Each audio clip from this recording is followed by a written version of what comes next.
May hapon mga ka-sounds. Ani ako karon para sa pagpakita ni ako gamit ka bugat ba ani eh. So, morning. Akong Turkish akong mixer na Yamaha.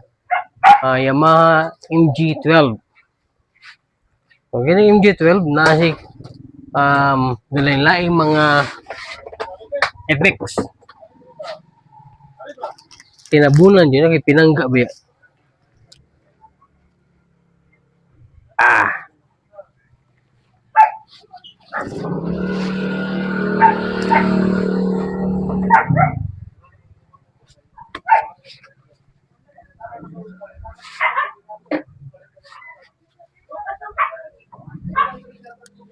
So, kini mani ang master volume, mani ang group volume ug ang iyang effect sa iyang microphone. So ang Yamaha MG12 imong hibaw-an kung kini dili kini original o fake nga kuan nga mixer nga Yamaha. Kay ang local good matabunan ang numero mani kung imo na di dyan na siya matabunan. Kung imo sa siyang pasigaon sa lahi ang color ani.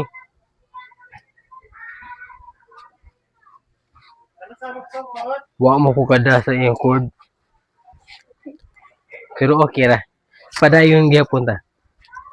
So, anhin na to makita ang original nga MG12 nga Yamaha. Ang slide humo kayo.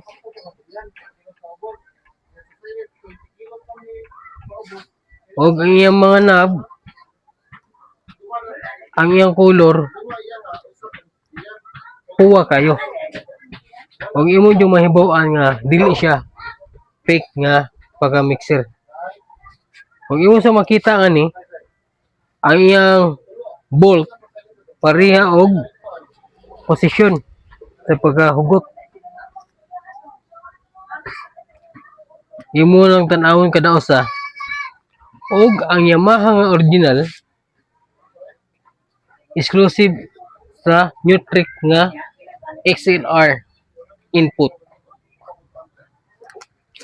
Og ang ikatulo nga ni imo makita nga naa jud siya tabon. Na jud siya tabon. Og imo sa makita nga ni nga ang iyang pagkaitom luto kayo. Luto jud kay na siya. Luto jud na siya nga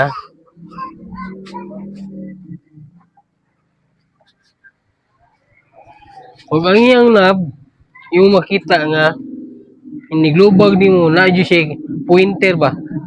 Kung sa original pa nga volume na siya pointer. Mapil jud nimo ang iyang pagkuan nga mo ungot siya. O ganita sa iyang logo nga lahi ra jud siya pagka-imprinta. Hindi siya yung giprint lang pinagian ng mga baratuhon nga mga ink o pintal. So, asa na mo? Sa piki o sa original?